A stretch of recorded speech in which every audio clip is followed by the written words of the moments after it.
धान उत्पादक शेतकऱ्यांच्या हक्काच्या बोनसच्या मुद्द्यावरून राजकीय वातावरण चांगलेच तापले आहे. धानाला योग्य भाव मिळत नसताना उत्पादन खर्चात झालेली मोठी वाढ आणि त्यात बोनसचा रखडलेला प्रश्न यामुळे शेतकरी आर्थिक अडचणीत सापडलेला आहे. या पार्श्वभूमीवर काँग्रेसने सरकारविरोधात आक्रमक भूमिका घेत शेतकऱ्यांच्या हक्कासाठी आवाज उठवला.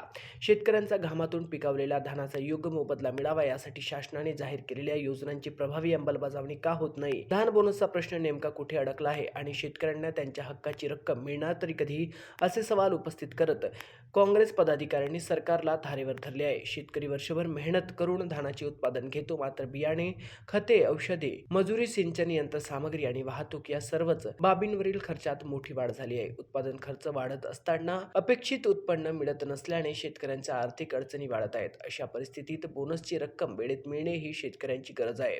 बोनस रखडविणे म्हणजे शेतकऱ्यांच्या जखमेवर मीठ चोळण्यासारखे असल्याचा आरोप काँग्रेसकडून करण्यात येत आहे.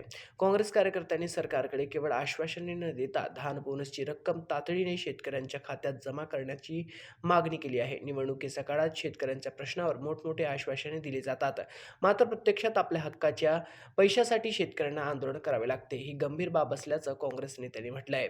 शेतकरी हा केवळ मतदार नाही तर देशाचा अन्नदाता आहे आणि कष्टाची किंमत वेळेवर मिळालीच पाहिजे, असा आक्रमक संदेश यावेळी देण्यात आला.